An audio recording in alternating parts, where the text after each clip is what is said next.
Seigneur Tout-Puissant, sur tes apôtres tu envoyas le Saint-Esprit, faisant ta volonté qu'il ne s'éloigne pas de nous, mais renouvelle et illumine nos cœurs.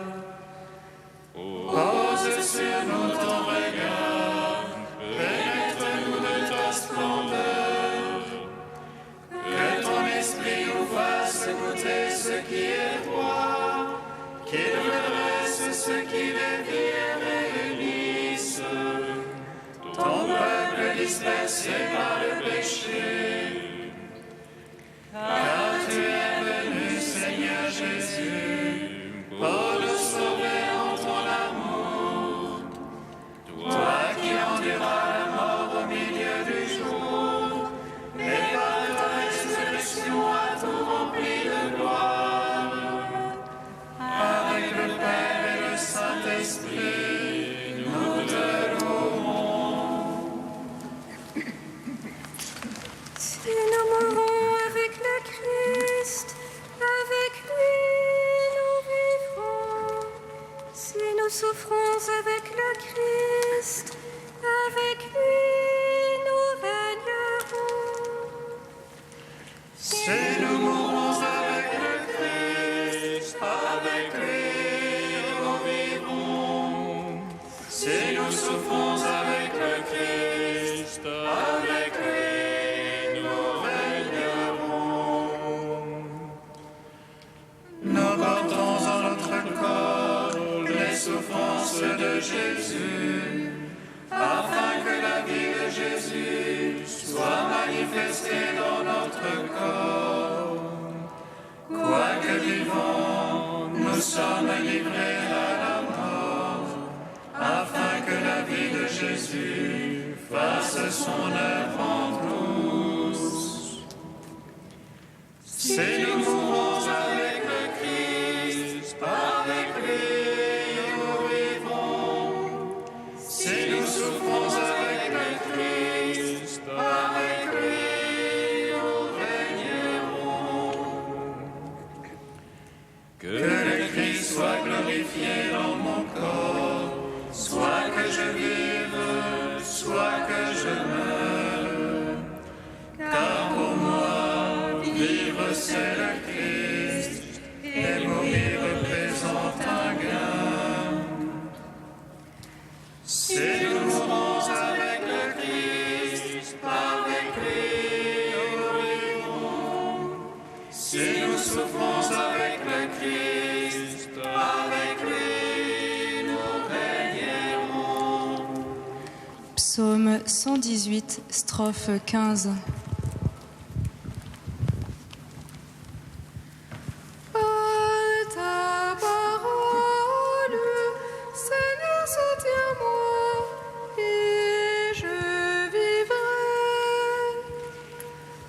Par ta parole, Seigneur, soutiens-moi, et je vivrai. J'ai les cœurs partagés, et j'aime ta loi. Toi, mon arme et mon bouclier, j'espère en ta parole. De moi détournez vos méchants, je veux garder l'ordre de Dieu. Sois mon soutien selon ta promesse et je vivrai. Ne fais pas honte à mon attente. Sois mon appui, je serai sauvé. Tenant les yeux sur tes volontés, Tu renverses tous ceux qui sortent de tes volontés.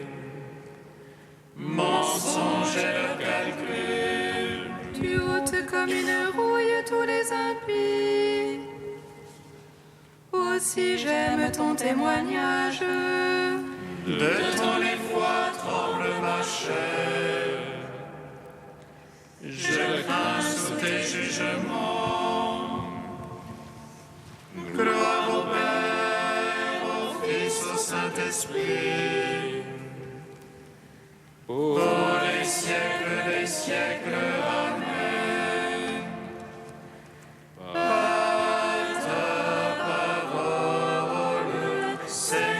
soutiens-moi, et je vivrai. Psaume 51. Ô mon maître, tout mon désir est devant toi. Pour toi, mon soupir n'est point caché. Ô mon maître, tout mon désir est devant toi. Pour toi, mon soupir n'est point caché. Pourquoi te prévaloir du mal, héros d'infamie? Tout le jour ruminer le crime, artisan d'imposture. Tu aimes mieux le mal que le bien, le mensonge que la justice. Tu aimes toute parole qui dévore, langue d'imposture. C'est pourquoi Dieu t'écrasera, te détruira jusqu'à la fin. T'extirpera de la terre des vivants, t'arrachera de la tente. Ils verront les justes, y craindront, ils se riront de lui. Le voilà l'homme qui n'a pas mis en Dieu sa forteresse. Mais ce vieux au nom de ses biens se faisait fort de son crime. Et moi, comme un olivier verdoyant dans la maison de Dieu, je compte sur l'amour du Seigneur, toujours et à jamais. Je veux te rendre grâce à jamais, car tu as agi. Et j'espère ton nom, car il est bon devant ceux qui t'aiment. Rends gloire au Père Tout-Puissant, à son Fils Jésus-Christ le Seigneur, à l'Esprit qui habite en nos cœurs, pour les siècles des siècles. Amen. Ô mon Maître, tout mon désir est devant toi. Ô toi, mon soupir n'est point caché. Psaume 52. L'insensé a dit en son cœur, non plus de Dieu. Et de son fort corrompu abominable, non plus d'honnête homme. Des cieux Dieu se penche vers les fils d'Adam. Pour voir s'il en est un insensé, un qui cherche Dieu. Tous ils sont déviés, ensemble pervertis. Non, il n'est plus d'honnête homme, non plus un seul. Ne savent-ils ceux qui font le mal? Ils mangent mon peuple. Voilà le pain qu'il mange. Ils n'invoquent pas Dieu. Alors ils seront frappés d'effroi, sans cause d'effroi. Car Dieu déteste les ossements de l'apostat. On les bafoue car Dieu les rejette. Qui donnera de Sion le salut d'Israël? C'est le Seigneur Sabaoth. Lorsque Dieu ramènera son peuple, allégresse à Jacob et joie pour Israël. Gloire au Père, au Fils, au Saint-Esprit, pour les siècles des siècles. Amen. Ô mon Maître, tout mon désir est devant toi. Ô toi, mon soupir n'est point caché. Cantique d'Osée, page 324. Accusez Jérusalem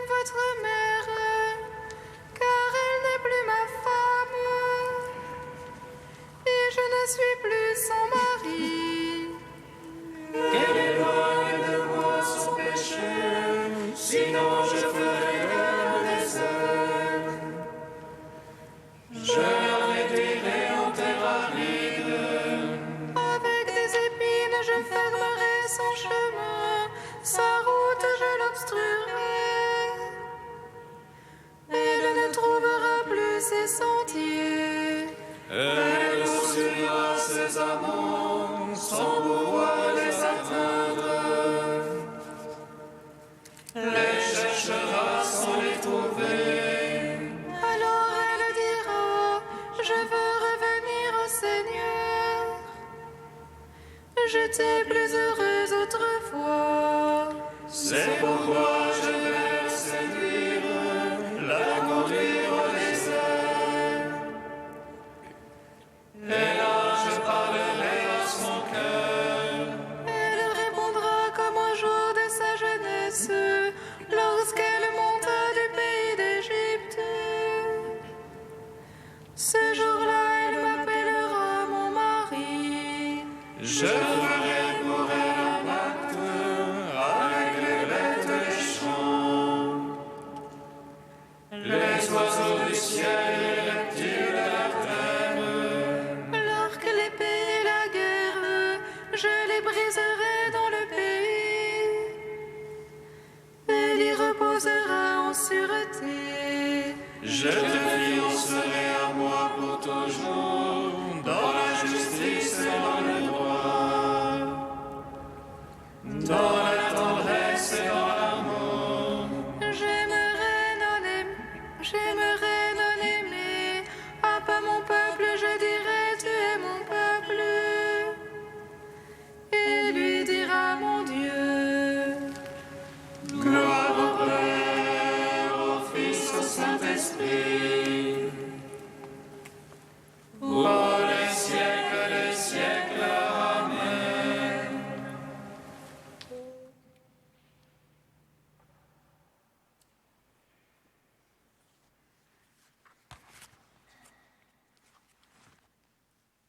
D'Alexandre Schmemann, théologien orthodoxe. La prière de carême de saint Éphrem. Seigneur et maître de ma vie, fais-moi la grâce, à moi ton serviteur, de l'esprit de chasteté, d'humilité, de patience et de charité. La prière passe au but positif du repentir, qui sont aussi au nombre de 4. La chasteté, l'humilité, la patience et la charité. Si l'on ne réduit pas la chasteté, comme on le fait souvent de façon erronée, à son acception sexuelle, elle peut être considérée comme la contrepartie positive de la paresse. La traduction exacte et complète du terme grec et du russe devrait être « totale intégrité ».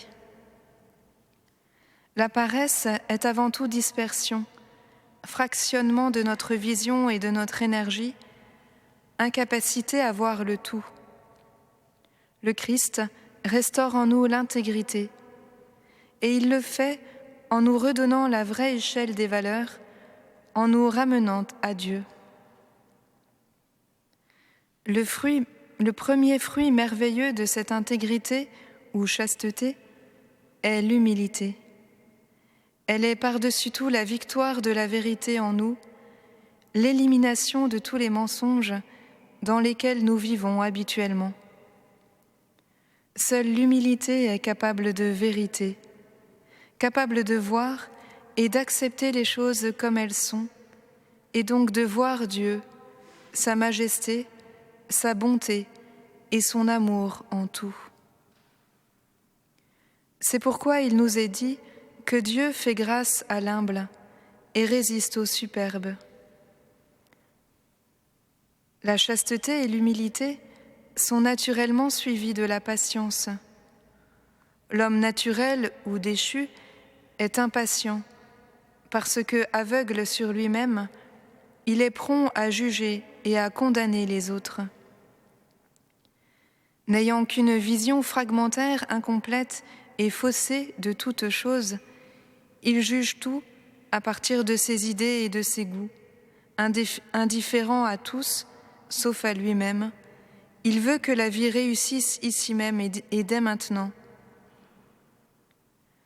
La patience, d'ailleurs, est une vertu véritablement divine.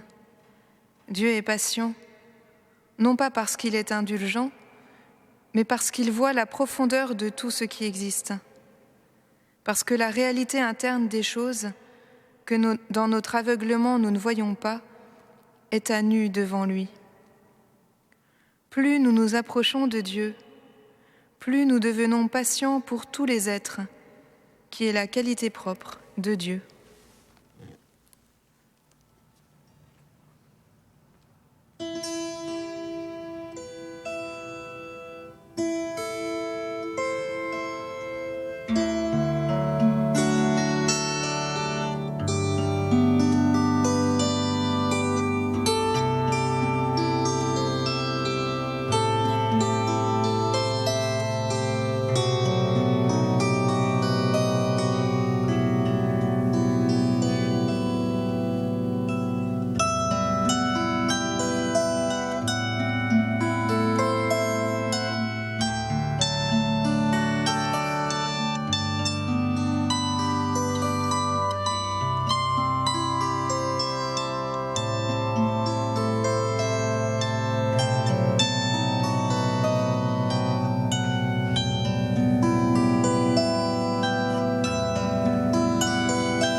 Dieu n'a pas épargné son propre Fils, mais il l'a livré pour nous. Dieu n'a pas épargné son propre Fils, mais il l'a livré pour nous. Ceux-ci l'aperçurent de loin, et avant qu'il arrive près d'eux, ils complotèrent de le faire mourir. Dieu n'a pas épargné son propre Fils, mais il l'a livré pour nous. Lecture du livre de la Genèse. Israël, c'est-à-dire Jacob, aimait Joseph plus que tous ses autres enfants, parce qu'il était le fils de sa vieillesse, et il lui fit faire une tunique de grand prix. En voyant qu'il leur préférait Joseph, ses autres fils se mirent à détester celui-ci, et ils ne pouvaient plus lui parler sans hostilité. Les frères de Joseph étaient allés à Sichem faire paître le troupeau de leur père. Israël dit à Joseph : « Tes frères ne gardent-ils pas le troupeau à Sichem ? Va donc les trouver de leur part, va donc les trouver de ma part. » Joseph les trouva à Dothan. Ceux-ci l'aperçurent de loin, et avant qu'il arrive près d'eux, ils complotèrent de le faire mourir. Ils se dirent l'un à l'autre : « Voici l'expert en songes qui arrive. C'est le moment. Allons-y, tuons-le et jetons-le dans une de ces citernes. Nous dirons qu'une bête féroce l'a dévoré, et on verra ce que voulaient dire ces songes. » Mais Rouben les entendit et voulut le sauver de leurs mains. Il leur dit : « Ne touchons pas à sa vie. » Et il ajouta : « Ne répandez pas son sang, jetez-le dans cette citerne du désert, mais ne portez pas la main sur lui. » Ils voulaient le sauver de leurs mains, et le ramener à son père. Dès que Joseph eut rejoint ses frères, ils le dépouillèrent de sa tunique, la tunique de grand prix qu'il portait. Ils se saisirent de lui et le jetèrent dans la citerne qui était vide et sans eau. Ils s'assirent ensuite pour manger. En levant les yeux, ils virent une caravane d'Ismaélites qui venait de Galaad. Leurs chameaux étaient chargés d'aromates, de baume et de myrrhe qu'ils allaient livrer en Égypte. Alors Juda dit à ses frères : « Quel profit aurions-nous à tuer notre frère et à dissimuler sa mort ? Vendons-le plutôt aux Ismaélites et ne portons pas la main sur lui, car il est notre frère, notre propre chair. » Ses frères l'écoutèrent.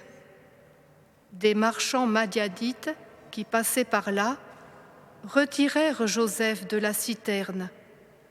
Ils le vendirent pour 20 pièces d'argent aux Ismaélites, et ceux-ci l'amenèrent en Égypte. Gloire à toi, Seigneur, louange à toi. Gloire à toi, Seigneur, louange à toi.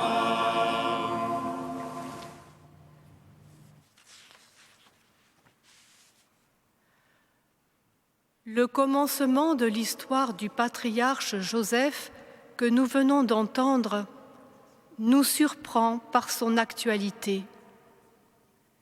Pas un jour ne passe en effet sans que nous ne soyons frappés par les humiliations dont tant de nos frères en humanité sont victimes, partout sur notre terre.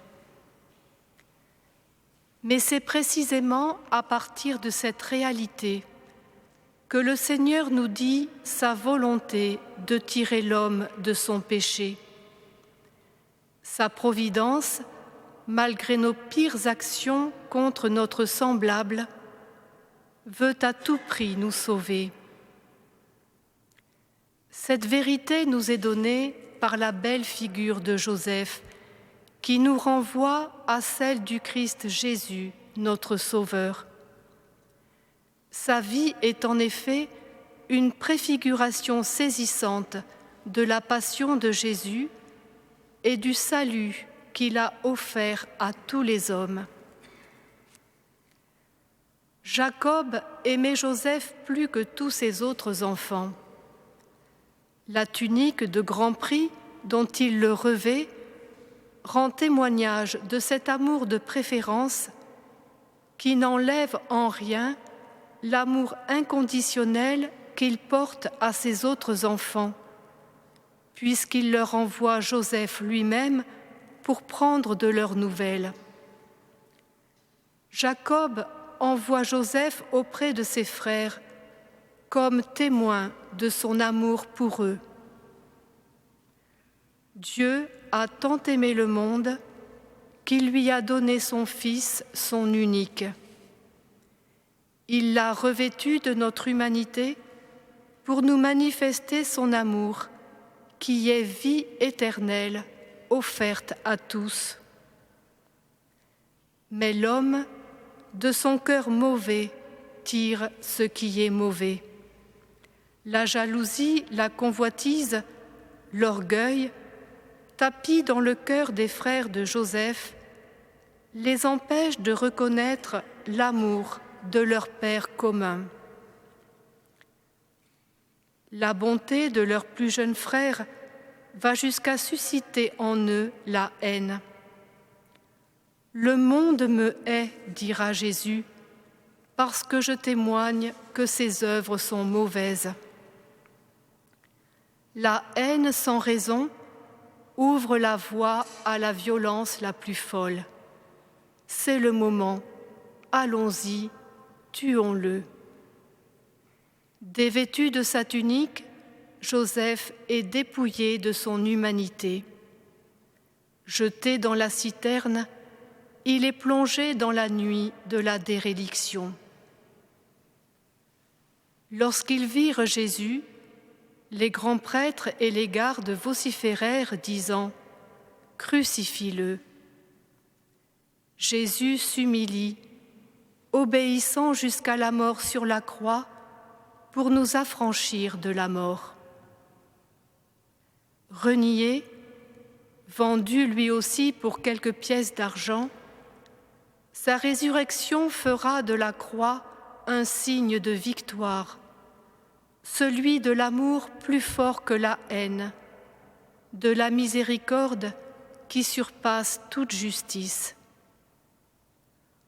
En suivant Jésus dans sa Pâque, puissions-nous laisser le Père nous remplir de sa miséricorde, de son immense amour pour nous, pour vivre dans la paix et la communion les uns avec les autres.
Seigneur, souviens-toi. Seigneur, souviens-toi. Toi qui fus torturé, souviens-toi de ceux qui sont blessés dans leur chair.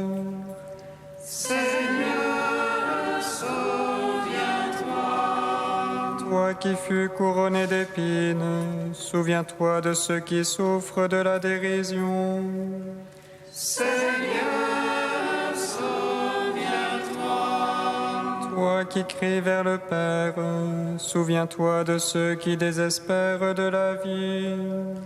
Seigneur, souviens-toi. Ô Dieu saint, ô Dieu fort, ô Dieu immortel, aie pitié de nous.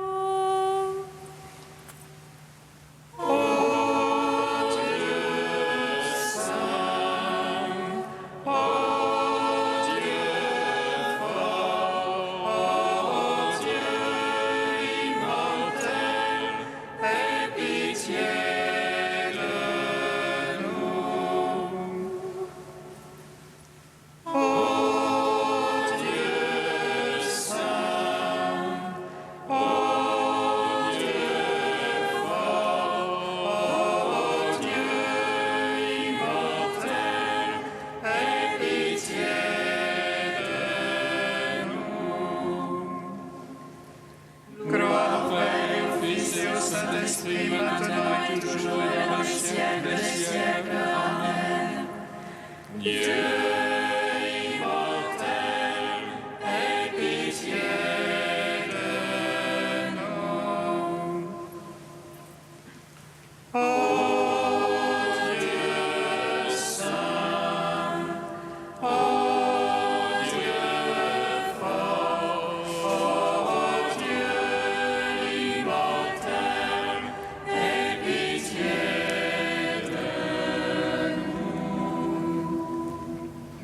Père, en ton Fils Jésus, nouveau Joseph, qui donne sa vie pour sauver la multitude, nous te louons.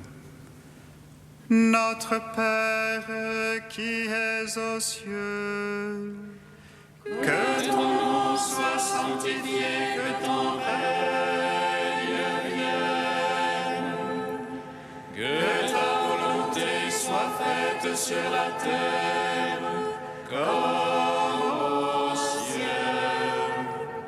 Donne-nous aujourd'hui notre pain de ce jour. Pardonne-nous nos offenses comme nous pardonnons aussi à ceux qui nous ont offensés. Et ne nous soumets pas à la tentation, mais